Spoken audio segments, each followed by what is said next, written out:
안녕하십니까. 오늘 사회를 맡은 임학순입니다. 현재 저는 한국 지역문화정책연구소 소장을 또 맡고 있기도 합니다. 지난 4개월 동안 이 코로나, 아마 그 문화예술계에는 뭐 충격, 위기, 뭐 붕괴라는 말이 나올 정도로 큰 영향을 미쳤던 흐름이 있었습니다. 과연 이런 그 포스트 코로나 현상들을 어떻게 우리가 현장에서 바라볼 것인가, 그리고 이 코로나 이후는 또 어떻게 우리가 바라봐야 될 것인가에 관한 논의를 좀 하기 위해서 저희 지역문화정책연구소에서는 그 한국광역문화재단연합회하고 또 한국 전국 지역문화재단연합회와 함께 이 세미나를 기획을 하게 됐습니다. 저희가 오늘 이슈 세미나 제목은요, 코로나19 이후 지역문화예술로 이렇게 정했고요. 크게 이제 그 위기 진단에 관한 것을 1부에서 다루고, 그 다음에 2부에서는 이제 위기 대응에 따른 그 문화정책의 체계에 대해서 다룰 예정입니다. 그리고 이제 마지막 세 번째는 코로나 이후, 포스트 코로나 시대의 이 지역문화 현장의 그 과제는 무엇인가 하는 부분들을 다루게 되겠습니다. 우선 먼저 일부 주제가요, 코로나19 위기의 지역문화 현장에 관한 것인데, 여기에 대해서 이제 함께 참여해 주실 토론자분을 소개하도록 하겠습니다. 먼저 우리 이당금 푸른연극마을 대표님 소개하겠습니다. 네, 안녕하세요. 광주에서 활동하고 있는 푸른연극마을 대표 이당금입니다. 반갑습니다. 네. 그리고 배윤수 전국지역문화재단연합회 전 사무국장님 소개하겠습니다. 네, 안녕하세요. 전국지역문화재단 사무국장을 맡았던 배윤수라고 합니다. 오늘 좋은 토론에 초대해 주셔서 감사드립니다. 반갑습니다. 네, 고맙습니다. 그리고 김지원 한국광역문화재단연합회 사무처장님 소개하겠습니다. 네, 안녕하십니까. 반갑습니다. 그리고 안태호 웹진 예술경영 편집장님 참여해 주셨습니다. 네, 예술경영 웹진 편집장 안태호라고 합니다. 반갑습니다. 오늘 뭐 1시간 정도 저희가 진행을 할 텐데요. 좀 현장의 문제들을 좀 실감나게 한번 논의를 해보도록 하겠습니다. 우선 먼저 이제 이 코로나19 상황에서 지난 4개월 동안 이제 정책 현장에 있었던 두 기관이 있습니다. 광역문화재단이 있고요. 또 기초문화재단이 있는데, 광역문화재단에서 이제 그동안의 이 코로나19 상황을 어떻게 진단을 하고 여러 가지 나름대로 대응책을 수립해 오셨는데, 이 광역문화재단에서 바라본 그 지역문화 위기 현장, 이 얘기를 조금 먼저 시작을 하면서 토론을 열어가도록 하겠습니다. 그럼 먼저 우리 김지원 사무처장님 말씀해 주십시오. 예, 우선 광역문화재단에서는 지난달에 각 재단의 그 피해 상황에 대해서 현황 조사를 먼저 시작을 했습니다. 그리고 문체부와 정부 기관에서 지원 대책들을 함께 공유하면서 각 재단들이 추가적인 어떤 대책을 마련할 수 있도록 저희가 길라잡이 역할을 했는데요. 그 사이에 또한 한국문화예술위원회하고 전국지역문화재단연합회, 저희 광역문화재단연합회가 또 TF를 구성을 했습니다. 그래서 우선 필요한 것은 각 지역의 현장에서 어떤 피해들이 발생했고 그 피해의 구체적인 실태가 무엇인가에 대해서 저희가 논의를 했고요. 그 사이에 어떤 여러 가지 진전 상황들이 있었는데요. 한국문화예술위원회가 특히 공연예술 분야에 관련해서 문화예술위원회의 어떤 기금을 마련을 해가지고 각 지역에 대략 아마 95억 정도의 기금인데요. 이 예산을 확보를 해서 각 지역에 지금 지원하는 형태가 계획됐고요. 뭐 재단의 직원 여러분들 지금 이 상황을 어떻게 바라보실지 모르겠습니다만은 사실 예술 현장을 한마디로 말하면 초토화됐다 해도 아마 과언이 아닐 것입니다. 공공영예에서뿐만 아니라 지난 4개월 가까이 모든 사실 예술 행위들이 중단되었고 겨우 지금 어떻게 보면 비대면 형태의 지금 온라인 어떤 공연과 전시가 일부 이렇게 진행되고 있지 않습니까? 결국 이런 코로나 사태로 말미암아 어느 영역보다도 어떻게 보면은 재앙적 수준의 어려움을 겪고 있는 게 우리 지역문화 현장의 현실이지 않을까 그렇게 진단하고 있습니다. 이제 또 기초문화재단 같은 경우는 또 광역문화재단과 달리 또 특수한 상황이 있잖아요. 그런 측면을 중심으로 해서 말씀해 주십시오. 네. 앞서 이제 한광현 김지연 처장께서도 말씀하셨지만 사실은 같이 공동으로 TF팀을 구성을 하면서 저희들이 좀 피해 상황에 대한 현황 파악을 했습니다. 지난 2월 달에 이제 저희들이 그 경계 단계를 1차로 저희가 이제 조사를 했고요. 2차 심각 단계로 이제 격상이 되는 시기를 저희가 2차 조사 단계로 삼았습니다.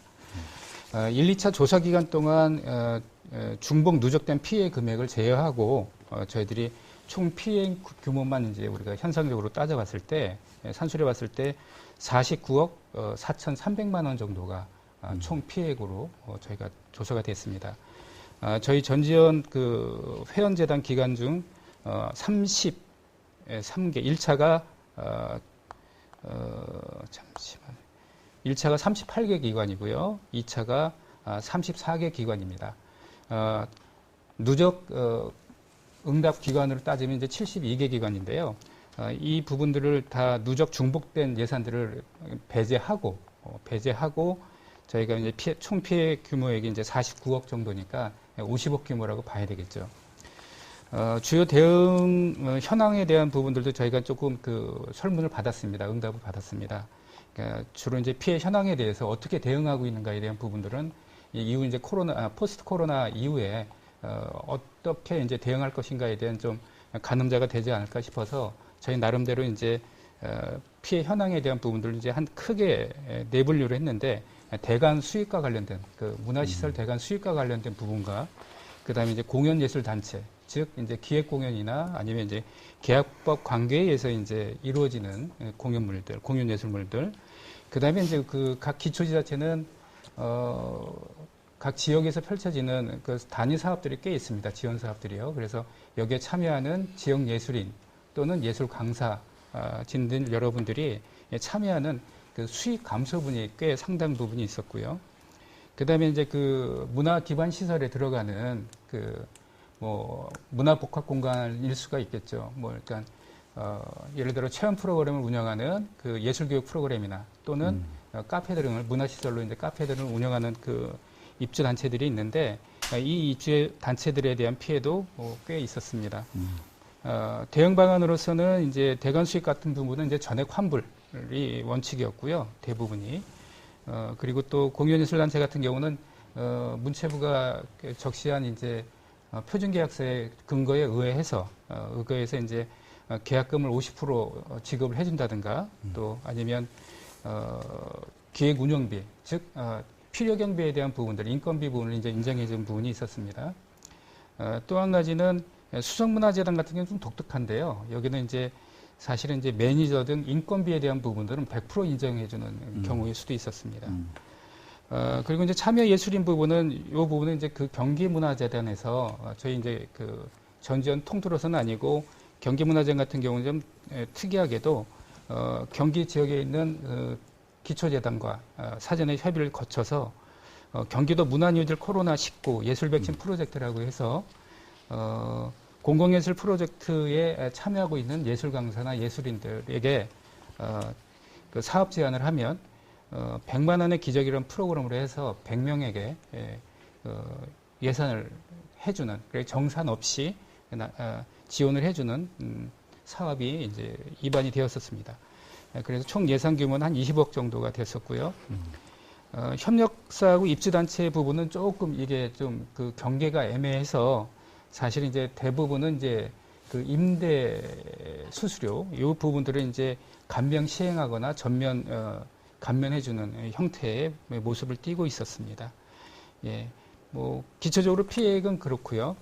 좀 더 좀 유의미하게 좀 바라봐야 될 지점들은 그러니까 사실은 이제 기초 단체들 같은 경우는 이제 문화 기반 시설을 많이 다루고 있기 때문에 이 공연장, 문화회관이나 이제 이쪽과 관계된 공연 단체들이 꽤 있습니다. 그러니까 이런 부분들은 사실은 상당 부분은 좀 면밀히 바라봐야 될 지점 같습니다. 사실은 이제 그 기재부에서 회계 계약법 지침에 의하면 사실은 선급금이 지급이 되게 되어 있는데 사실 내부 사정들, 그러니까 업무의 수월성, 편의성 문제 때문에 사실 이제 선급금이 지급되는 경우는 극히 드뭅니다. 그래서 이런 그 전면적인 그 계약 관계법에 대한 부분들도 이제 좀 면밀하게 살펴봐야 되지 않을까 그런 의견들이 좀 있었습니다. 이 말씀을 들어보면은 이제 코로나19 상황에서 그 일단 예술 활동이 이제 중단됐기 때문에 그로 인한 어떤 경제적 피해 그리고 이제 그 지원기관으로서 또 지원과 관련된 여러 가지 체계상의 또 위기 상황 이런 것들이 이제 함께 있었던 것 같아요. 아마 그 광역문화재단 같은 경우도 그 지원과 관련 현장에서 그 만나는 이제 지역 문화예술계 분들의 어떤 반응들을 좀 보셨을 것 같은데 그분들의 말씀이라든지 아니면 이에 따라서 지원 현장에서 겪었던 애로사항 같은 것들을 좀 말씀해 주시면 도움이 되겠습니다. 일단은 뭐 광역문화재단들이 대부분 지금 지원 사업들, 문화예술 교육과 문화예술 지원 사업들을 지금 펼치고 있지 않습니까? 그러다 보니까 1차적으로 봉착했던 게 이제 사업 설명회를 제때 할 수가 없어서 연기할 수밖에 없었던 부분이 있는 거고요. 그다음에 이제 사업 설명회 이제 심사까지는 다 했는데 실질적으로 이제 이 사업을 갖다 진행을 해야 하는데 진행하는데 이제 어려움이 있는 거죠. 그래서 지금 현재로서는 저희가 한번 전체 예술인들 대상으로 하는 피해를 조사하면서 물어봤는데 공연예술 분야 같은 경우는 근 한 90% 이상, 전시도 근 90% 이상, 일부 경우에는 한 80% 정도 이상의 일체의 어떤 활동들이 지금 재개가 되지 않고 있습니다. 그러다 보니까 이제 그런 부분에 있어서 어떻게 대안을 마련할 것인가가 지금 가장 중점적인 과제로 좀 떠오르고 있고요. 결국은 이제 비대면 접촉을 통해서 할 수 있는 그러니까 온라인 공연들을 어떻게 활성화시킬 거냐의 부분도 있지만 또 한편에 있어서는 방금 이제 변수 사무장이 말씀하셨습니다마는 지원금 자체를 갖다 이제 선 지급하는 문제들, 그 다음에 이 부분에 있어서의 정산 문제를 갖다 완화시켜주는 문제들, 또는 사업의 기간들을 갖다 보통 회계년도 기준은 올해 이제 다 마무리되는데요. 지금 현재 긴급 지원금 형태로 다양한 사업들이 지금 펼쳐지고 있습니다. 그럴 경우에는 회계년도 기준을 넘어서서 내년까지 사업을 연장한다 할지 지금의 문제는 더 이상 그동안 진행되었던 예술 현장에 적용시켰던 일반적 지침이 아니라 이런 어떤 위기의 상황 속에서 예술의 현장의 목소리를 반영하는 지원 정책으로 전면적으로 전환이 돼야 하지 않을까 그렇게 생각하고 있습니다. 네. 이제 지금 두 지원기관, 환경문화재단과 기초문화재단 이야기를 들어보면, 하나는 이제, 여러 번 강조하신 바와 같이, 코로나19 상황에 따라서 지역문화 현장이 정말 붕괴, 초토화, 위기 이런 상황이 이르렀다는 게 하나 진단이 나온 거 있고요.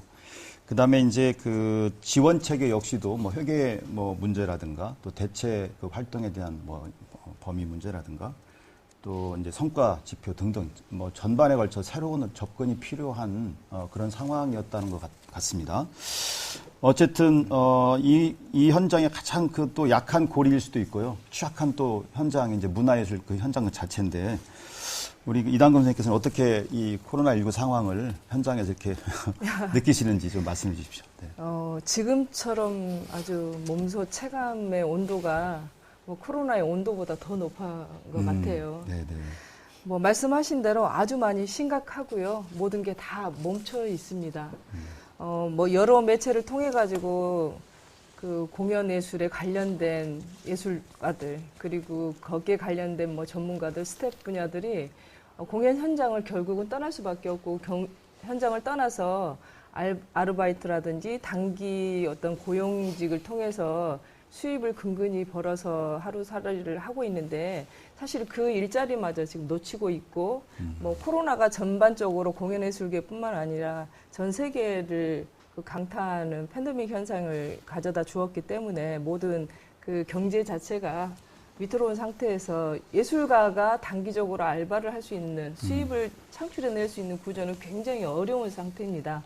그러다 보니까 이 안에서 하루 지나고 그게 한 달 지나고 두 달 지나고 세 달 지나고 벌써 이제 5개월째 다가오고 있는데 저희는 이런 기대들이 과연 단순히 지금 눈에 보이는 이 시기의 것만 있을 것이냐라는 걸 보면은 그렇지 않다라는 거거든요.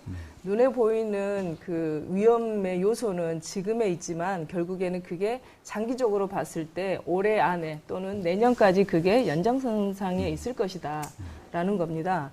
제가 지금 7개 지역단체하고 네트워크를 형성해서 하고 있는 네트워크가 있어요. 대한민국 소극장 열전이라고 해서 각 지역에 저희 광주를 비롯해서 전주, 구미, 대전, 대구, 부산 그리고 강원도까지 7개가 네트워크에서 제가 전부 다 전화를 해서 확인을 했어요. 어제까지도 어떻게 지내느냐 서로 위로도 하고 또 고충도 들어보는데 다 똑같습니다.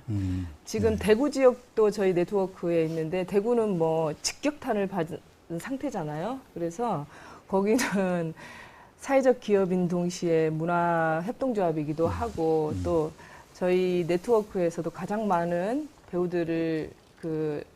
배우들과 함께 작업을 하고 있는 단체인데 30명 정도 되는데 그 배우들이 전부 다 직장을 잡으러 나가버린 거예요. 그래서 이 활동을 할 수 없는 상황이 된 거고 뭐 저희 광주뿐만이 아니라 강원도도 마찬가지고 대전, 부산 마찬가지고 이건 어느 단위 지역이라고 해서 더 특별히 좋아지거나 더 나빠지거나 더 나쁘거나 이러진 않는데 똑같은 현상이 전국적으로 저는 벌어지고 있다고 생각을 합니다.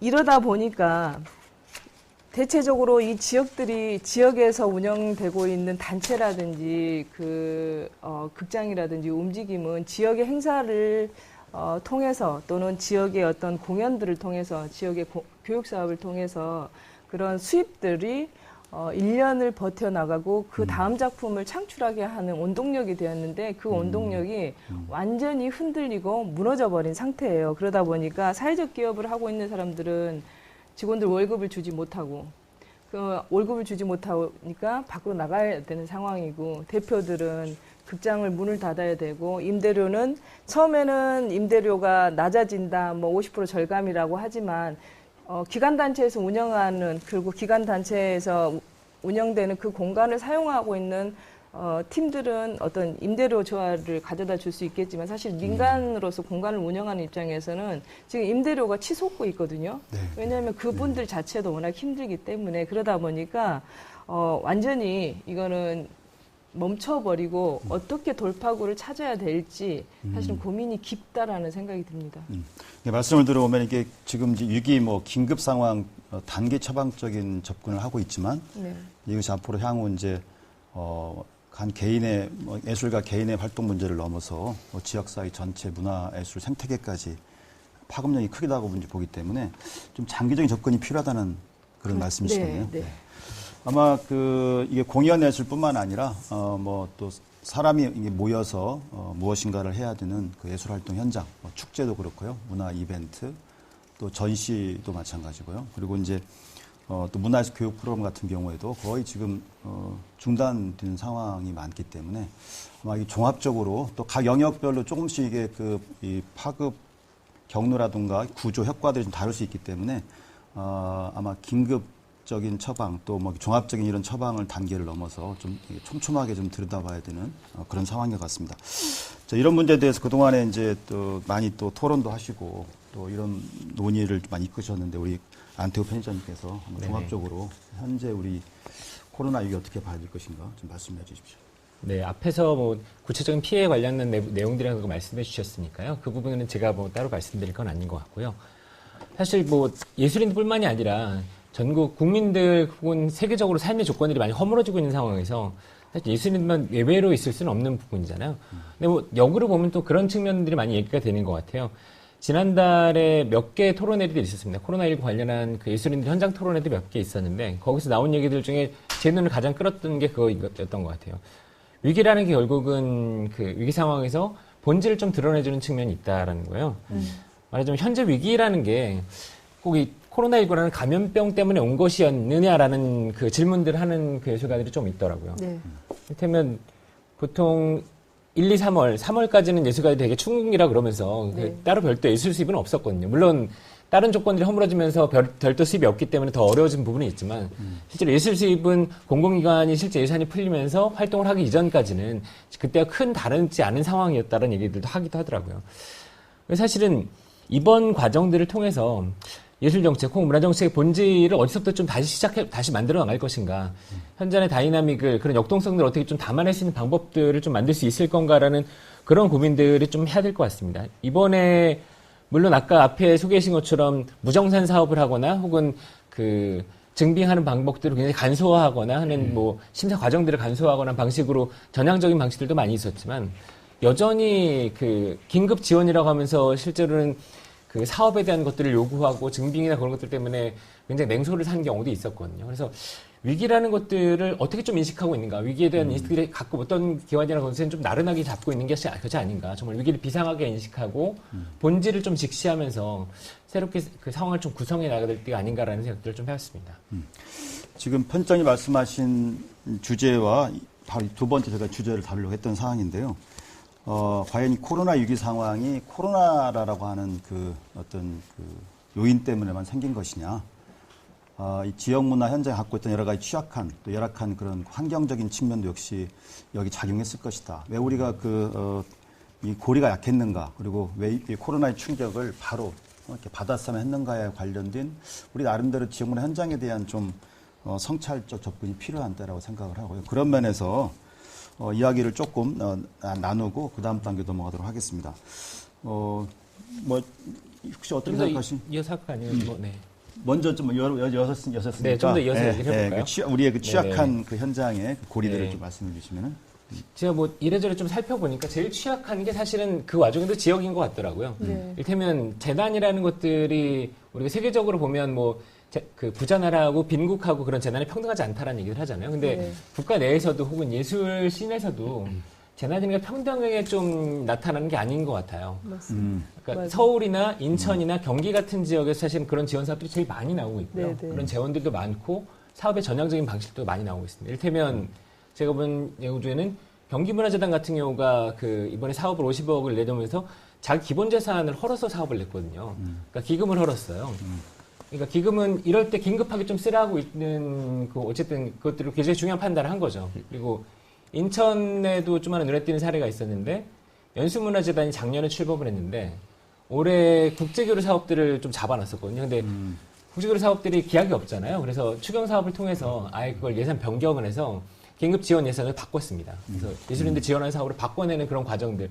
사업을 고집하고 뭐 미루고 그것들을 뭐 어떻게든 하려고 노력하는 것이 아니라 네. 그런 종류의 인식의 전환들이 좀 많이 필요하다는 생각이 드는 것 같아요. 보면 사실은 예술인복지재단의 상작준비기금도 6,000명을 대상으로 준비했는데 14,000명이 넘게 네. 왔거든요. 뭐 그런 종류의 일들이고, 근데 그 중에서도 사실은 그 제일 많이 얘기되는 지점들 중에 하나가 어쨌든 중앙에서 그렇게 사업을 하면 서울, 경기, 인천에 사람들이 제일 많이 온다는 거죠. 물론 예술인들이 많긴 하지만 지역에는 그만큼 인식들이 덜합니다. 홍보 문제도 있고 사람들이 그만큼 알지 못하는 거, 접근성의 문제도 있어서 그래서 재난에 대한 지원이나 그런 활동들을 어떻게 그 전 지역에 대한 인식들을 같이 높일 수 있을 건가라는 그런 고민들이 좀 계속 그 나오는 것 같아요. 네. 그 김전 실장님 좀 말씀해 주시죠. 예, 뭐 사실은 뭐 저희가 일찍이 한 번도 경험해보지 못한 사태다 보니까 당연히 이거에 대한 준비가 안 된 건 사실이죠. 뭐 그러다 보니 당연히 매뉴얼이 없는 것은 너무나 뭐 어쩔 수 없는 현상들이고요. 그래서 그동안 이런 부분에서 지역 단위 내에서는 방금 안태호 편집장이 말씀하셨지만 그렇게 적극적인 행정보다는 행사를 갖다 주로 연기하거나 취소하는 이제 형태였다가 이제 최근에 들어와서 이제 긴급 지원 형태로 다양한 사업들이 진행되다 보니까 일부 선제적인 여러 가지 지원 대책을 마련하고 있습니다. 그런데 이제 이런 부분에서 보면은 또 광역 내에서도 보면 광역시하고 광역도의 차이가 있습니다. 특히나 이제 경기도 같은 경우는 수도권에 있다 보니까 그러는데요. 이제 광역도 같은 경우는 오히려 지역문화 현장에서 훨씬 더 이런 부분에 대한 적극적인 대응 행정 체계들이 못 따라가다 보니까 더 많은 또 피해가 있는 것 같고요. 결국 뭐냐면은 이런 지금 현재 코로나 사태와 관련해서 보면은 가장 어쨌든 피해가 많은 영역들이 공연예술 쪽이잖아요. 그러면 이제 공연예술 쪽을 지금 현재 단계 내에서 무한정 미룰 수가 없습니다. 설사 이제 하반기에 미룬다 손 치더라도 공연장이 더 이상 어떻게 대관할 수 있는 여지가 또 없어지는 거죠.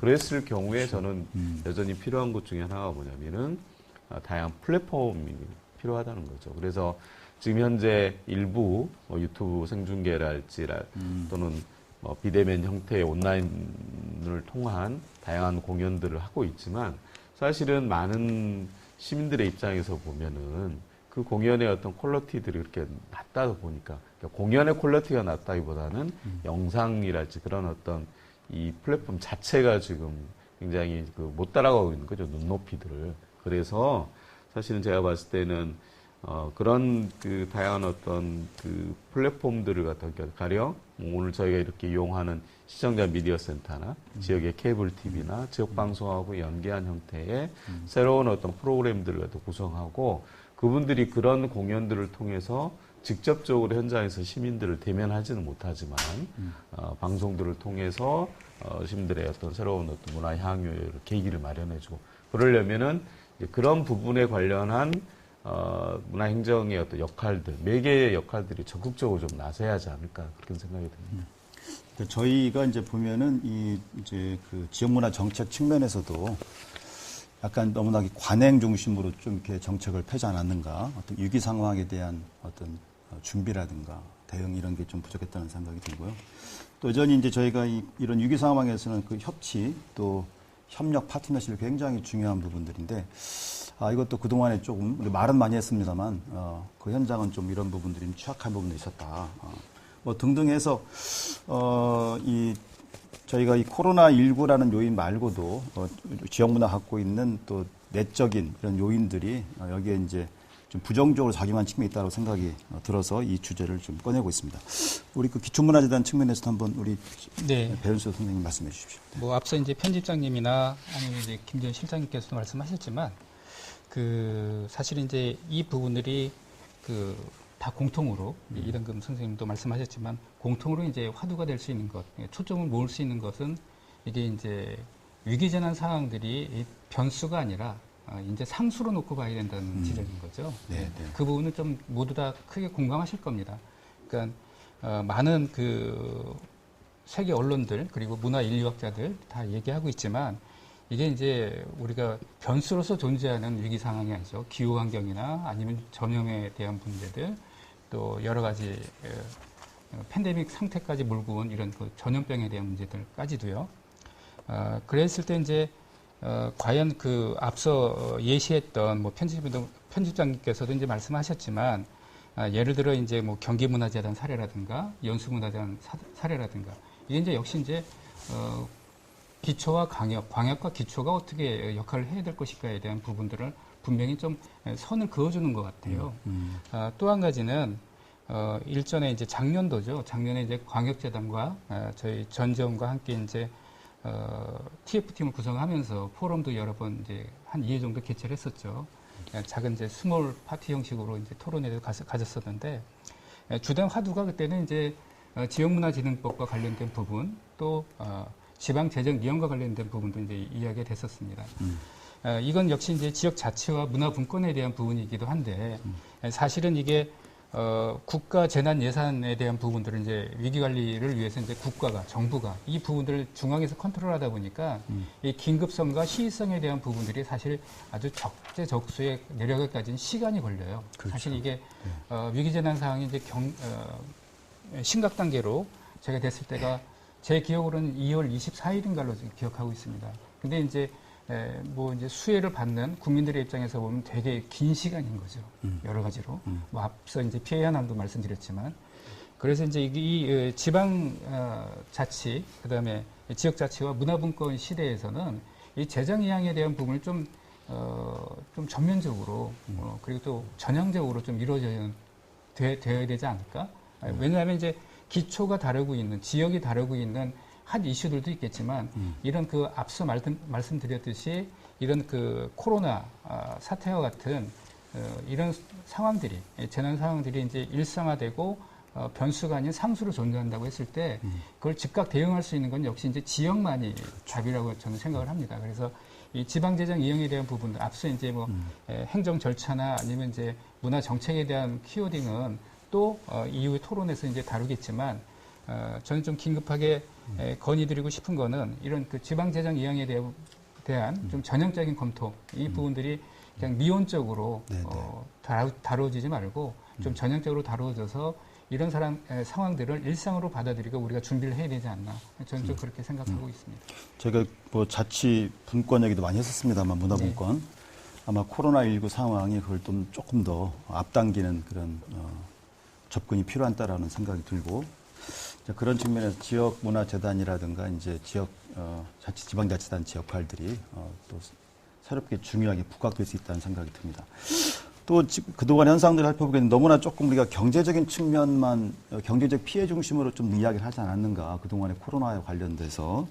근데 이제 이 코로나19 현상은 문화와 연관해서 보게 되면 이게 뭐 문화 생태계 측면도 있고요. 그 다음에 지역사회와 문화가의 관계 부분도 있을 수 있고요. 또 예술가 같은 경우에는 정서, 심리 이런 요인까지 다 연관이 되기 때문에 좀 총체 접근이 필요한 때인데, 이런 전반적인 흐름에 대해서 또 이런 문제에 대해서 우리 이당금 선생님께서 좀 말씀 좀 한번 종합해서 말씀해 주시면 고맙겠습니다. 네.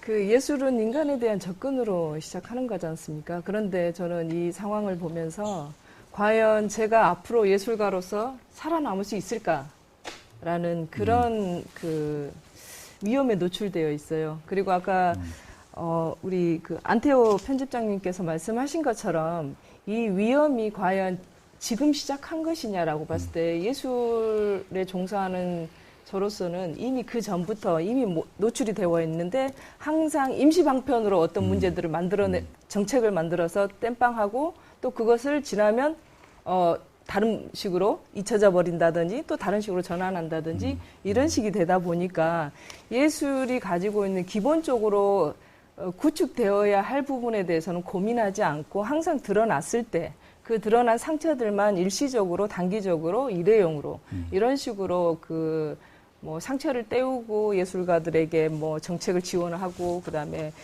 일시 지원 자금을 주면서 정책을 만들어냈던 것이 가장 큰 문제였고 그 문제였기 때문에 이 코로나를 대비할 수 있는 그런 위기 상황에서의 정책들이 계속 갈팡질팡할 수밖에 없겠다라는 생각이 듭니다. 지금 사실은 저희 현장에서 예술가들의 이슈는 예술가로 살아나고 싶어요. 그동안 해왔던 일들을 계속 하고 싶은데 이렇게 초위험 직종으로 이미 분류돼 버리고 예술가라는 직업을 갖게 되면 보호받지 못하고 어느 곳에도 보호받지 못하는 그런 직종이 되다 보니 정작 지금의 저희뿐만 아니라 앞으로 미래 세대에게 한국에서 예술을 해야 된다라는 말을 과연 할 수 있을까? 이런 문제들이 지금 봉착되어 있거든요. 그래서 그 어떤 정책이 지금 당장 필요한 게 아니라 지금부터 그리고 이미 전부터 노출되어 있던 정책들의 문제들을 이제는 정말로 장기적으로 가져가야 되는데 이 현장에서 필요한 이슈들이 과연 무엇일까? 기초재단이라든지 광역문화재단이 그걸 알 수 있을까? 정책으로 불과 뭐 몇백만 원, 뭐 몇천만 원, 뭐 이렇게 주는 부분에 대해서 일시적으로 수급은 되겠지만 그게 장기적으로 계속 살아남을 수 없다라는 거예요. 저 같은 경우에도 올해 1년 어떻게 하면 사업을 신청을 해가지고 선정돼서 그 다음 연도에 작품을 할 수 있을까에 대한 맨날 이런 고민을 하지 장기적으로 1년, 2년차, 3년차, 5년차 이런 작업을 할 수 있는 계기를 지금까지 한 번도 만들어주지 않았어요. 특히 지역의 편차가 심하다 보니까 광주의 예산은 다른 타도시에 비해서 굉장히 열악합니다.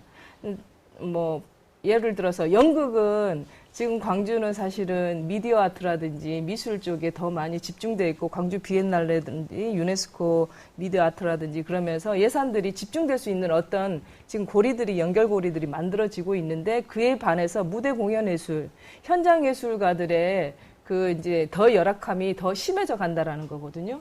그러다 보니까 현장 예술, 이 문화예술 공연계에서 그 무대 공연들이 사라지고 있을 때 그럼 관객들은 무엇과 사람과 사람, 인간의 본질을 접근하는 그 예술과 어떻게 접근할 것인지에 대한 이런 것들을 광주 자체에서 점점 그 자리가 협소해지고 있어요.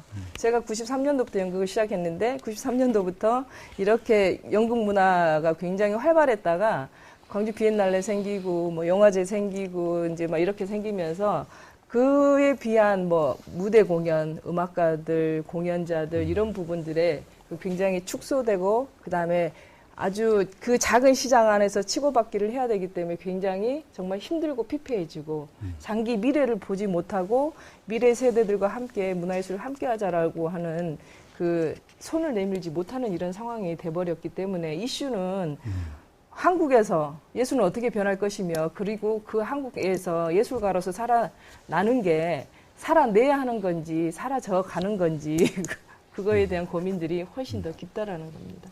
사실 이 예술가의 이런 말씀하신 그런 문제들은 예술의 문제이기도 하고요. 우리 한국 사회에서. 또 나아가서는 이제 이 지역 사회에 살아가는 예술과 함께 살아가는 우리 이제 시민들, 인간의 문제이기도 합니다. 이제 그렇다면 이게 지금 예술가의 지금 어려운 위기 상황, 이 부분을 예술가의 문제로만 한정할 게 아니라 한국 사회 또 지역 사회의 어떤 예술과 인간의 문제까지 나아가서는 정말 뭐 지구촌의 이슈까지 될 수 있는 이런 부분들이 있는 것 같아요. 좀 안태원 선생님 아까 이런 문제를 처음에 많이 제기하셨는데 네네. 좀 쭉 얘기를 쭉 들어보시고 그래도 한번 좀 정리를 좀 해주시면 고맙겠습니다.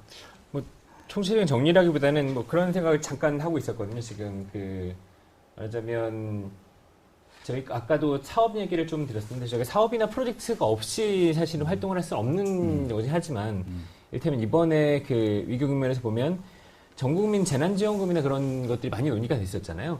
어떻게 하면 개별 소비 주체들의 활동을 진작해서 이런 것들을 경기를 부양하거나 혹은 그런 위기들을 극복할 수 있는 방안의 단초들을 만들어내실 건가 얘기가 있었는데 개별 예술가도 좀 비슷하게 생각할 수 있을 것 같아요. 이게 나름 국가 전체에서 뭐 다른 부분이라기보다는 어떻게 하면 개별 예술가들의 존재, 예술 생태 내에서 예술가들의 존재가 어떤 의미를 갖는 건지, 그 예술가들의 존재를 어떻게 바라봐야 될 건지에 대한 것들을 어떻게 그 사람들 잘 살려내고 진작하고 네. 이당 선생님이 말씀하신 것처럼 이 고위험 직군에 있는 사람을 어떻게 살아남게 할 것인가라는 문제를 좀 다시 한번 좀 반추하는 게 좀 많이 필요하지 않는가 하는 생각이 계속 드는 것 같습니다. 뭐 같은 문제이기 때문에 이어서 저희가 원래 준비했던 세 번째 이슈로 넘어가도록 하겠습니다. 이 팬데믹 상황에서 예술가의 삶과 역할에 관한 이야기인데요. 우리가 이건 이제 그동안에는 주로 경제적 피해 대상로만 예술가를 바라봤는데 오히려 이 팬데믹 상황에서는 실제 예술의 욕구는 더 커진 부분이 존재합니다. 우리가 이제 그것을 이제 체험하는 방식이 언택 상황이었기 때문에 집에서 한다든가 또 개인화된 이런 걸 해서 그렇지 인간의 그 예술에 대한 욕망은 더 커질 수가 있는 거거든요. 그리고 이제 그런 면에서 보게 되면 오히려 이런 경제적 이런 코로나19와 같은 위기 상황에서 예술가의 역할을 이렇게 피해자로만 접근하는 게 의미가 있는 것이냐. 오히려 적극적으로 이런 시대의 문제들을 좀 해결하고 오히려 새로운 어떤 또 하나의 문화를 만들어가는 이런 좀 적극적인 관점으로 좀 접근하면서 거기에 걸맞는 역할과 위상과 그다음에 거기에 걸맞는 정책 시스템이 뒷받침돼야 되지 않을까? 이게 단순히 응급 처방적 긴급 몇 달 정도의 생존 이것만 이런 문제만 가지고 접근할 게 아니라 좀 더 큰 접근을 할 때가 됐다는 생각이 듭니다. 이에 대해서 네. 먼저 의당 선생님부터 말씀을 좀 네, 사실 할 해주시죠. 말은 정말 많은데요. 네. 뭐 경제적 피해자, 저희는 피해자라고는 생각지는 않습니다. 저희는 이제 주체적으로 활동하는 예술가이고 또 예술의 활동을 통해서 지금같이 힘든 코로나 위기라든지 또는 위험 상황에 노출되어 있을 때 전쟁이라든지 뭐 다른 것으로 인해서 인간에게 정서적으로 안정을 줘야 되고 위로를 줘야 할 때 사실은 예술이 가장 먼저 그 자리에 위치하고 있어야 되고 그들에게 손을 내밀어야 되는 게 예술의 이치이기 때문에 저희는 피해자라는 입장보다는 이제 어떻게 주체적으로 갈 건데 그래도 한 사람의 예술가 또는 이 사람들이 모여서 작업할 수 있는 공간들을 만들어낸다 하면 그 역할들이 훨씬 더 커지지 않을까, 그 힘들이 더 크게 나타나지 않을까라고 생각을 해봤어요. 지금까지 노출되어 있는 이것들이 왜 계속 이렇게 지속적으로 또는 단기적으로 갈 수밖에 없을까라고 생각을 했을 때 인프라 구축이 안 됐다라고 저는 생각을 합니다. 네네. 이 인프라 구축에 있어서 공연예술계는 결국에는 사람과 공간이에요. 개인 예술가 프리랜서에게 지금 많은 그 지원들을 강구를 하고 있지 않습니까? 그리고 단체에게는 창작 지원 활동금이라든지 뭐 공간 지원 사업이라든지 각 지자체별로 이렇게 활동을 하고 있고 개인에게는 각 지역별로 예술인 복지재단에 등록돼 있는 예술가들에게는 뭐 전액 100만 원, 뭐 대전 같은 경기도 막 이렇게 한다고 저도 자료를 검색을 했었는데요.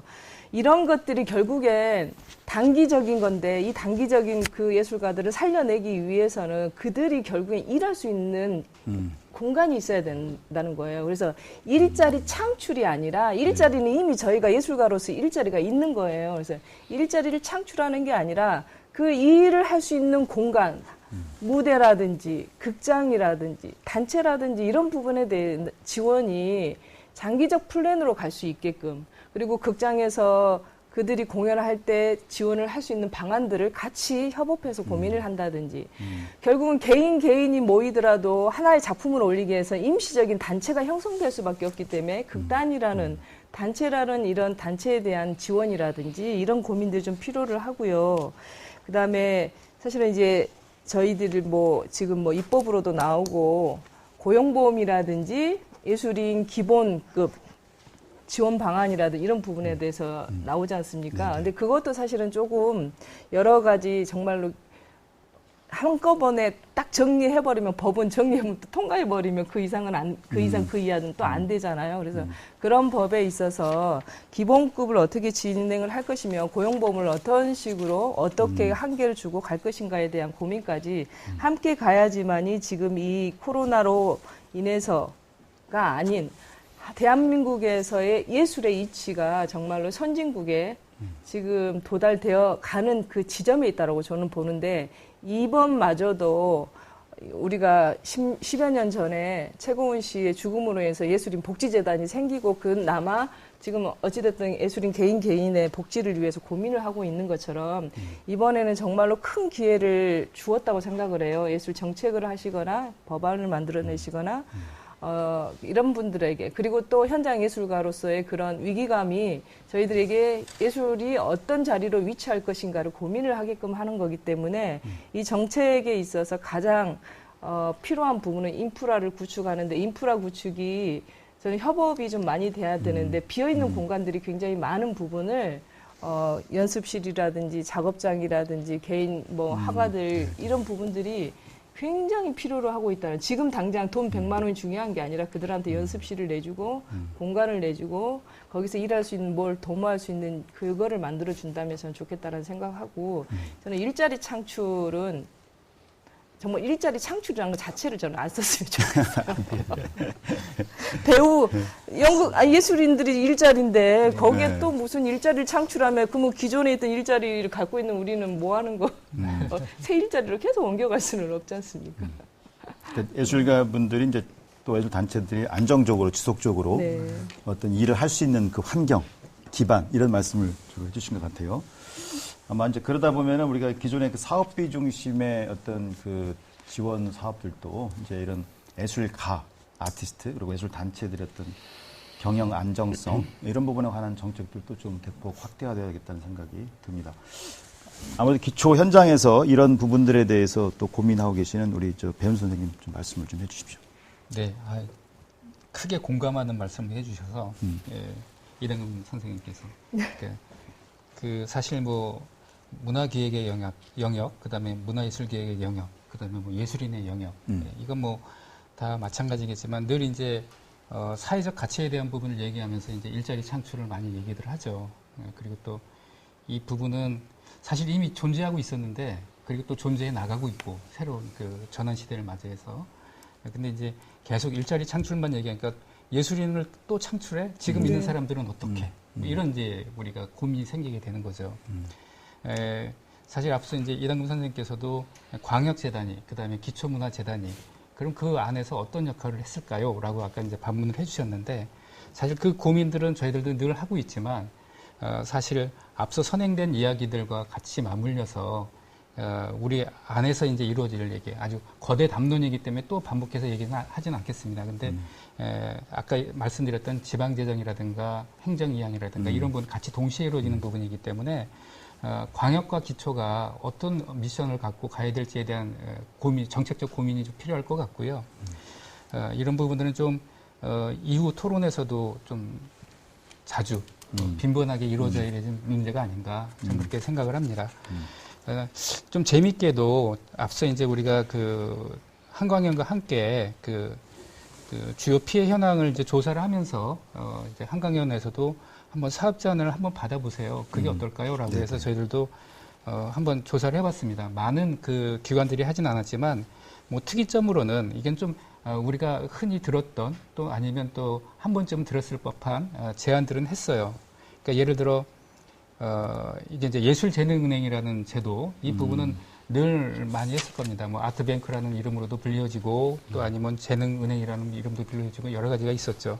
이게 뭐 강릉문화재단에서 이제 이런 제안을 해왔는데 이런 시기에는 이게 위기재난 상황이어서 아니라 항상 일상적으로 그렇죠. 각 그 기초든 광역이든 정부든 중앙이든 이런 것들이 조금 단위별로 권역별로 좀 지속적으로 이루어져야 그 문화예술 생태계가 조금 존립하지 않겠는가. 이미 일자리를 잃는 사람들한테 그들의 상품을 예술 작품들을 성과물들을 우리가 기꺼이 받아들이고 지역의 문화 한류를 할 수 있도록 선순환 구조가 될 수 있도록 해주는 구조. 이것들은 늘 끊임없이 얘기되어 왔지만 사실 예산이 없어서 그다음에 절차가 없어서 법제화가 되어 있지 않아서 이런 얘기들이 많이 나왔었거든요. 그럼 한번 검토해 볼 만하지 않을까라는 생각이고요. 그다음에 당진문화재단에서 이제 이런 비슷한 의견을 주긴 했습니다. 그러니까 뭐 아트 딜리버리라고 해서 이거는 뭐 지역에 있는 그 기관 지자체가 되겠죠. 지자체라든가 아니면 또 우리 같은 재단들, 지역 재단들이 일정 정도의 예술인들 작품들을 구매를 해서 이것들을 대여해주는 시스템으로, 그러니까 우리가 뭐 지역 시민의 문화 향유권에 대한 문화권을 많이 얘기하고 있지만 사실은 어느 전시장에 가서 아니면 어느 박물관에 가서 이제 우리가 감상하는 것들이 있죠. 그래서 뭐 작은 도서관 사업부터 아니면 이제 작은 갤러리 사업까지 이제 중앙부처에서 하고 있지만 그건 이제 지역으로 좀 내려줘야 되지 않을까. 그래서 그 예산들이 조금 그 지역에서 좀 소화될 수 있도록 선순환 구조를 이룰 수 있도록 해줘야 앞서 이제 이당금 선생님께서 말씀하신 내용들이 좀 의미가 있지 않을까.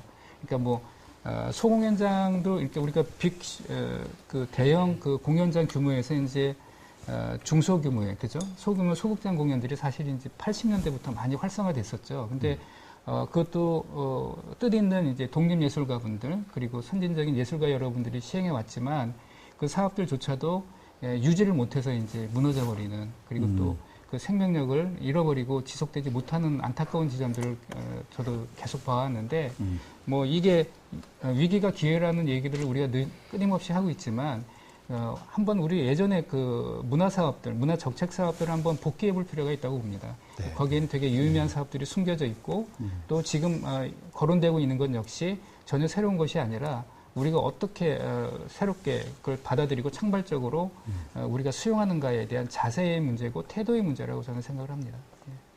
네, 고맙습니다. 이어서 우리 김지원 선생님부터 먼저 하시고 마지막에 안태훈 선생님께서 좀 마무리해 주시죠. 네. 예, 적어도 예술이라는 게 어떤 정치, 경제, 사회의 어떤 하이적 개념이 아니라고 저희가 전제를 하고요. 더더구나 또 예술이라는 게 뭐 자칫 잘못 오해하면 한가롭고 여유로울 때 즐기는 어떤 유의적 요소라고 생각할 수도 있겠잖아요. 네, 그런 부분들을 배제를 한다라고 하면 사실은 저희가 전혀 다른 층위에서 예술에 대한 접근이 가능한 거죠. 잘 아시다시피 이미 문화예술은 뭐 국가의 국정 지표로 뭐 설정된 지 오래됐잖아요. 그뿐만 아니라 우리 사회의 어떤 혁신과 변화를 유도하고 이끌어가는 가장 중요한 요소로 현재 받아들이고 있습니다. 또한 코로나19 사태로 인해서 가장 큰 피해와 어려움을 갖다 겪는 대상이지만 또 다른 한편에서는 이 위기의 상황에서 삶의 어떤 위로와 희망을 줄 수 있는 가장 유력한 주체이기도 하거든요. 네. 그런 의미에서 보면 우리가 정말 이 예술인들에 대한 제도적으로 또는 행정적으로 다양한 어떤 플랫폼들, 그러니까 활동할 수 있는 공간, 그 여지를 갖다 만들어 드려야 한다고 생각합니다. 네, 그런 것들이 바로 지금 현재 저희에게 주어진 가장 중요한 역할과 사명이지 않을까 그렇게 생각합니다. 네, 우리 안태훈 선생님. 네. 저는 뭐 좀 다른 얘기를 해야 될 것 같아서. 그러니까 피해라고 보면 뭐 얼마 전에 그 예총이 그 피해 집계를 낸 것도 있었는데 예술가들이나 특히 뭐 협단체들의 역할 중에서 그런 피해를 좀 증명하는 데는 급급하지 않고 좀 다른 지점들로 좀 나갔으면 좋겠다는 생각이 드는 것 같아요. 예총은 특히 거기서 좀 빈축을 했던 게 굉장히 중요한 예술단체잖아요. 한국에서 굉장히 많은 예술가들이 거기를 통해 활동도 하고 여전히 그런 종의 영향력들을 가지고 있는데 어떻게 보면 예총이 법적 지위나 그런 것들을 거기에 묶어가지고 같이 얘기하고 그래서 이런저런 비축을 하고 그랬죠. 뭐 민예총이나 다른 단체들도 실제로는 뭐 거기에 대해서 뭐 많은 활동들을 못하는 게 사실인데 몇몇 단체들이 이를테면 거리예술협회 같은 경우는 뭐 담론을 계속 만들어내고 온라인 토론을 진행하고 그런 그 모습들이 눈에 띄기도 했습니다만 사실 이게 피해를 증명하려고 노력하고 우리가 어떻게든 지원을 받아야 된다고 계속 우는 모습을 보이는 게 아니라 예술계 이슈들을 설정하고 하는 데 있어서 앞에 처음에 말씀하실 때 어떻게 그 예술계 현장들이 잘 참여하고 의견들을 수렴하느냐고 말씀을 해주셨는데 저는 거기서 좀 더 나아가야 된다고 생각해요. 예술가들이 혹은 예술단체들이 그걸 사회적 권리로서 인식을 하고 그러니까 사회적으로 의제 설정을 하는 데 있어서 좀 더 적극적으로 나설 수 있는 그런 종류의 구조들을 만들어내지 않으면 사실 좀 곤란하다는 생각이 들거든요. 계속해서 그런 구조들에 말하자면 알리바이로 계속 활용되는 것들이 지금까지 과정들이었거든요. 근데 의제 세팅하는데 적극적으로 참여하지 않는다면 영원히 그런 것들을 좀 반복하는 과정들이 계속 있을 것 같다는 생각이 많이 드는 것 같아요. 또 한 가지 말씀드리고 싶은 건 이거는 뭐 정책 차원이라기보다는 사실은 자구책에 가까운 부분인데요. 예술가들이 사실은 상호부조에 대한 부분들에 대한 그 자기 각성이나 그런 게 좀 있으면 좋겠다는 생각이 들고 있습니다. 제가 뭐 인천에서 최근에 만난 그 몇몇 예술가들이 그런 종류의 논의들을 하고 있다 그래요. 그러니까 그 몇몇 그 좀 여유가 있는 예술가들이 처음에 그것들을 재원을 출원하거나 해서 그것들을 만들어 놓고 각 그 예술가들 참여를 통해서 상호부조 과정들이 좀 있어야 되지 않냐라는 논의가 있다는 거죠. 이게 제도나 정책이나 국가에만 기대서 활동들을 이어나간다는 건 사실은 좀 구차한 부분도 있고 사회적 권리긴 합니다만 사실 그걸로 충분하지 않은 부분들이 있는 거잖아요. 그래서 예술가들끼리 그런 부분들에 대한 논의가 좀 더 이어나가야 되지 않나라는 생각들도 한편으로 드는 것 같아요. 예전에 그 녹색평론에 굉장히 재밌는 얘기가 실렸었는데요. 그 복지국가라는 것들이 당연히 뭐 지향해야 될 지점이긴 하지만 복지국가 논의가 이전에 있던 그 우리 전통적인 있던 상호부조 논의나 그런 것들을 약화시키고 공동체를 해체시키는데 굉장히 큰 역할을 했다는 여기 되게 신선한 충격을 받았었거든요. 네. 예술계에서 비슷한 좀 적용들이 가능하지 않을까라는 생각을 좀 해봤습니다. 저도 거기에 그 공감하는 부분이 이제 저희 스스로가 피해자라고 하진 않아요. 근데 이제 조사라든지 이런 과정을 통해서 예술 피해 하다 보니까 그러니까요. 정말 네. 주체적으로 네. 활동을 하고 있는 입장에서 피해라고 하면은 뭐지? 그래서 사실은 정신적인 피해가 더 큰 거예요. 그렇죠. 왜냐하면 아까 말한 그대로 네, 그런 피해들이 이런 게 드러날수록 어떤 물질적인 피해들보다는 예술가들은 정신적으로 하는데 그 정신적인 피해들이 더 큰 부분이었기 때문에 그러고 예술가들의 그 자기각성 요구가 절대적으로 필요할 때고 상호 부조를 해야 된다고 했을 때 처음에 SNS 상에서 정말 없는 예술가들이 10만 원씩 내서 자기 돈 10만 원을 다른 선배라든지 후배라든지 이렇게 아트 딜리버리 뭐 이런 식으로 진행을 했었잖아요. 근데 동참하고 싶은데 예술가들은 정말로 정규직이 아니다 보니 그 10만 원도 굉장히 힘든 상황이 되는 거예요. 그러다 보니까 그런 부분들에 있어서 우리가 할 수 있는 일은 돈에 대한 정책에 대한 지원보다는 정말로 이렇게 힘든 상황에서 그 사람들을 위로할 수 있는 예술을 빨리 펼쳐 보이는 거. 그거 하나의 바람으로 이런 모든 것들이 진행되기를 바라고 있을 뿐이지 지금 당장 얼마간의 지원 그리고 지금 눈에 보이는 어떤 형식의 정책을 요구하고 있지는 않다라는 말씀을 덧붙이고 싶습니다. 물론 이제 긴급 상황에서는 이런 경제적 피해에 초점을 둔 위기 대응, 긴급 자금 전략은 필요하다고 보고요. 저희가 논의하는 것은 이제 좀 이렇게 지금 단계 처방이 아니라 장기적 관점에서 봤을 때 이런 코로나19 상황이 앞으로도 계속 존재한다고 한다면 아마 문화예술가들의 존재는 더 높아져야 될 것이다. 근데 그러려면은 이제 이게 경제적 측면뿐만 아니라 아까 지금 이제 정서적인 것, 심리적인 것뿐만 아니라 또 다양한 그 자발적 영역에서 서로 상호 연계라든가 사회와의 관계 이런 부분들이 좀 총체적으로 접근을 하는 그런 전략이 나와야 된다. 그래서 이제 저희가 이 이슈 세미나를 준비를 하면서 이 포스트 코로나라고 하는 이제 코로나 이후를 제가 붙인 이유는 조금 이제 단기적이고 단편적인 이런 또 긴급적인 상황에서 조금 더 장기적이고 총체적인 이런 접근망을 이제 할 필요가 있다. 아마 그런 문제 제기를 제가 했던 것 같아요. 근데 정말 쭉 얘기를 들어보면 이 예술가의 그 위상이나 어떤 존재, 또 이분들이 또 활동해야 될 그런 부분들이 얼마나 의미가 있는가 하는 것들은 뭐 이런 위기 상황에서 더 많이 드러나지 않았을까 싶고 거기에 걸맞는 저희가 지역문화 정책 체계를 갖춰야 될 것 같습니다. 제가 시간이 한 5분 정도 남았는데요. 추가적으로 혹시 오늘 첫 번째 이슈와 관련돼서 하실 말씀이 있으면 좀 해주십시오.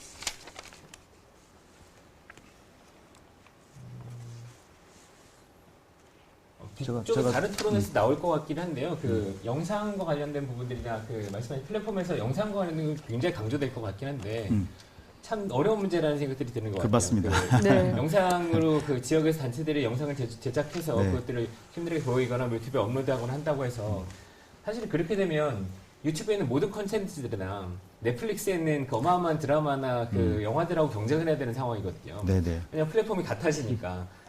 정말 넘어서기 정말 어려운 문제라서 사실 그것들에 대한 고민들은 정말로 본격적으로 이루어져야 될 것 같아요. 사실은 그걸 만드는 게 문제가 아니거든요. 그 만들어서 사실은 만드는데 공만 들이고 네. 뭐 거기서 활용되지 못한다고 한다면 굉장히 허무할 것 같은 느낌이 많이 들더라고요. 이게 지금 국립극단에서 일주일에 2편씩 지금 올려주고 있거든요. 네. 그래서 저희도 이제 올라가서 공연을 못 보기 때문에 그걸 통해서 가끔씩 보는데 조회수가 없어요. 그래요. 하물며 국립극단에서 그 네. 국립 배우들하고 하는데도 네, 불구하고 네, 연극 네. 조회수가 없습니다. 네. 그런데 지역에서 이렇게 하고 정말 이런 시스템을 갖춰줬다면 이 미디어 센터 정도 돼야지만이 하지 뭐 우리 극장에서 공연한다 그래서 한다고 클릭수가 있겠습니까? 그래서 이 부분을 저희가 이제 이따 3부에 한번 본격적으로 다루려고 하는데 그 배경은 이제 말씀드린 연관되어 있기 때문에 이것도 같은 맥락입니다. 단기적으로는 그렇게 어쨌든 예술가들의 작품이 올라가는 플랫폼을 만들자. 이렇게 되어 있습니다만 또 깊게 들어가게 되면 여러 가지 이슈가 존재하더라고요. 이게 장기적인 이제 우리가 이 코로나 이후를 우리가 이야기를 할 때 그 부분에 관해서 긍정적인 측면 또 부정적인 측면 또 준비해야 될 것들 이게 종합적으로 세트가 돼야 되는 그 중에 한 부분만을 건드린다고 해서 그 부분이 이렇게 완성되는 것이 아니기 때문에 이런 부분들은 이제 또 하나의 그 예술 공간, 가상 공간이라고 하는 측면을 저희가 3부 이슈에서 두 번째 중요한 이슈로 다룰 계획입니다. 혹시 또 추가적으로 하신 말씀 있으면 짧게 한 1분 정도 말씀해 주시면. 저희 자료들을 쭉 리뷰하고 정리하고 오늘 좀 말씀드리려고 했던 내용을 정리하면서 사실 뭐 여기하고 시사점이 있는지 모르겠지만 사실 좀 유의미한 기사를 제가 좀 접했어요. 5월 14일 그저께인 것 같아요. 경향신문에 그 서울한국과학기술대 이광석 교수님께서 이제 뭐 한국형 뉴딜 사업에 대한 부분을 좀 관점을 말씀하신 게 있는데 뭐 길게는 얘기 말씀드릴 수는 없고 간략하게 축약을 하면 그 뉴노멀 시대가 열리게 됐을 때 과연 우리 사회적인 전체적인 구조 안에서 그다음에 그 문화적인 구조 안에서 아까 이제 뭐 일자리 창출도 얘기 나오고 피해액의 문제가 아니고 또 여러 가지 관계성에 대한 문제이겠죠. 여러 가지 정책적인 문제들도 있고요. 그런 의미에서 봤을 때 이제 진정 그 우리가 로봇 지능 기계들이 이제 도래했을 때 이제 이것들은 지금 화두가 되고 있거든요. 우리가 한국형 뉴딜 사업이라는 이름으로 이제 발표를 했죠, 정부가. 그래서 그 사업들이 정말 가려고 했을 때 좀 유의미하게 바라봐야 할 지점들은 이제 그 기업들은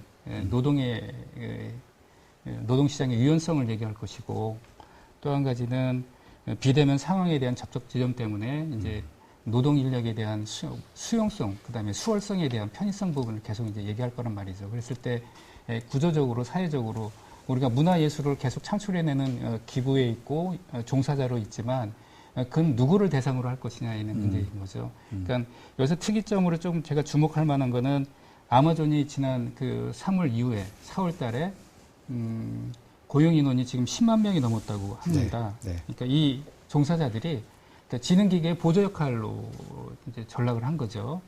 그래서 이게 이제 정기적인 안정적인 직업군이 아니라 그러니까 지능기계의 보조 인력으로 쓰여지는 문제인데 사실 따지고 보면 아까 온라인 플랫폼 말씀도 하셨지만 그것들이 이제 기능적 수행을 위해서 우리가 문화예술이 존재할 수밖에 없는 좀 위기 상황도 있지 않을까라는 조금 우려가 있어요. 그래서 이 상황들은 좀 우리가 거대 담론으로 생각하고 지역에서 아니면 중앙에서 좀 더 의미 있게 지속적으로 이루어질 토론이라고 생각하고 주제라고 생각합니다. 네, 고맙습니다. 뭐 거대 담론 차원에서 얘기해 주니까 저도 그 생각나는 게 있어서 제가 사실 코로나 이 전국에서 가장 눈에 띄었던 그 발언 중에 하나는 그거였거든요. 웬 과학자분이 라디오 대담하면서 그런 말씀해 주시더라고요. 이게 코로나가 좀 정리가 되더라도 올해 정리될지 내년 정리될지 모르겠지만 정리된 이후에 우리가 해마다 이 코로나 그 시기 일정 시기를 정해서 2주간 자가격리 기간을 갖자. 코로나 사태를 좀 기념하는 상황을 갖자. 이 상황을 통해서 네네. 생태 관련 환경이나 혹은 각자의 삶을 되돌아보는 성찰의 시간을 굉장히 많이 갖게 되는 엄청나게 유의미한 효과들이 있었다. 라고 그런 얘기가 너무 인상 깊게 남았거든요. 이 속에도 동일하게 적용될 수 있을 것 같아요. 네. 지금 제가 처음에 위기는 어쨌든 정책의 본질을 좀 보여드리라 말씀드렸는데 그래서 본질을 성찰할 수 있는 그런 기관들이 어쨌든 꼭 필요하다는 생각이 좀 듭니다. 유일하게 걱정되는 건 사실은 한국이 방역 모범 국가라고 해서 사실은 너무 그 성찰의 기회를 잊어버리는 게 아닌가, 놓쳐버리는 게 아닌가라는 생각이 들어요. 지금은 오히려 국가적인 자부심에 너무 넘쳐나서 너무 순식간에 일상으로 돌아갈 것 같거든요. 지금 뭐 이태원 관련한 상황이나 그런 걸 보고 그렇고 그 일상으로 돌아가면 지금 이렇게 주어졌던 그런 고민의 순간, 반성의 순간들을 놓쳐서 예술 정책도 다시 원상태로 복귀하지 않을까라는 그런 불안감이 계속 있는 것 같아요. 우리 김지원 한 말씀. 예. 사실은 방금 말씀하셨지만은 이런 어떤 위기의 국면이 결국은 개인과 또 집단한테 성찰의 기회를 주는 거죠. 그래서 지금 현재 광역재단들이 하고 있는 가장 중요한 역할 중에 지원 사업이죠.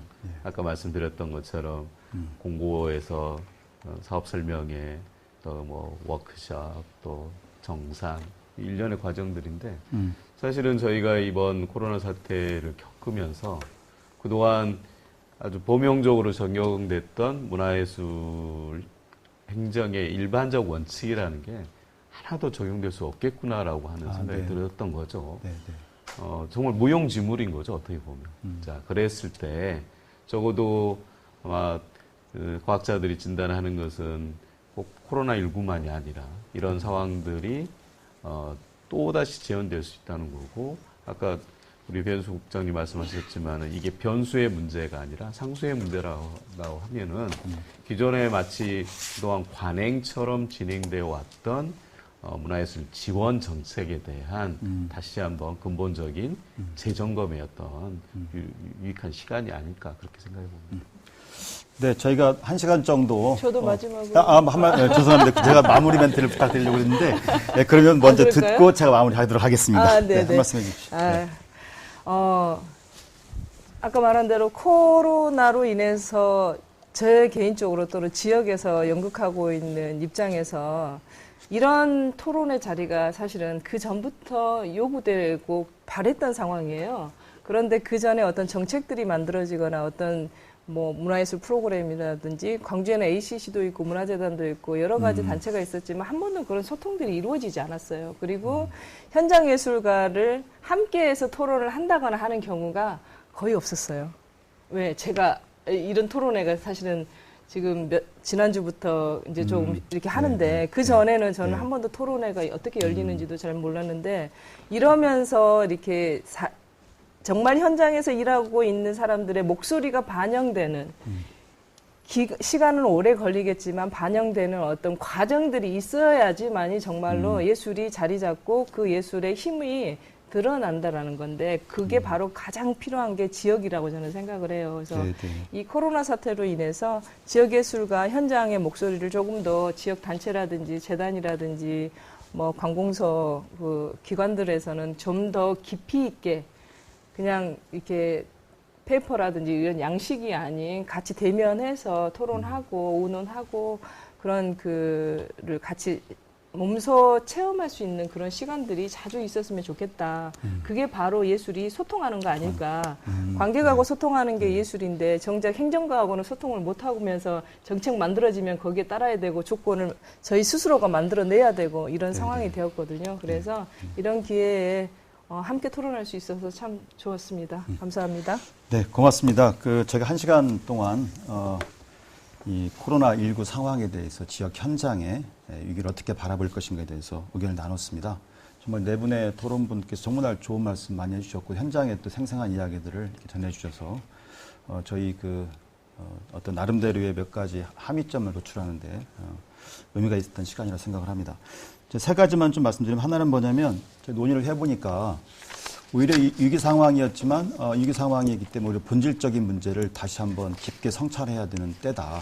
이게 이제 예술이란 게 무엇인가, 예술인은 또 무엇인가, 또 이제 여기에 관련돼서 그 지역문화 정책 어떻게 해야 될 것인가 하는 근본적인 이슈들을 한번 던졌고 그거에 대해서 저희가 향후 조금 더 치밀한 연구와 토론이 이루어져야 될 것 같다고 생각이 듭니다. 두 번째는 저희가 이제 이 경제적 이런 피해, 이런 측면에서 일단 단기 그 응급 처방들을 많이 내렸습니다만 앞으로 그 이후가 지금 이 코로나 위기가 이제 여러 가지 파장들이 계속 이어지기 때문에 그런 장기적인 관점에서 또 총체적으로 접근하는 게 굉장히 중요한 시점이고 오히려 지금부터가 오히려 조금 더 차분하게 우리가 그 본질을 좀 생각하면서 새롭게 지역문화 생태계를 또 지역문화 정책 체계를 만들어야 된다 생각이 듭니다. 그리고 이제 세 번째는 이제 결국 이게 이제 지역문화 같은 경우에는 이제 국가와 뭐 지역 간의 협업도 굉장히 중요합니다만 아까 이제 그 말씀 나온 것처럼 분권, 문화 분권 또 자치 분권이라고 하는 분야가 이제 기본 방향은 설정이 되어 있습니다만 조금 앞당길 필요가 있겠다 하는 생각이 들었습니다. 이런 전반적인 이제 이슈를 가지고 계속 논의를 할 거고요. 오늘 나왔던 이야기들은 좀 더 저희가 보완을 해서 연구 자료집 또 이슈 페이퍼 형태로 해서 작성해서 공유하도록 하겠습니다. 오늘 함께 해주신 토론 네 분과 또 함께 해주신 모든 분들께 감사드리겠습니다. 고맙습니다. 이상으로 마치겠습니다. 고맙습니다.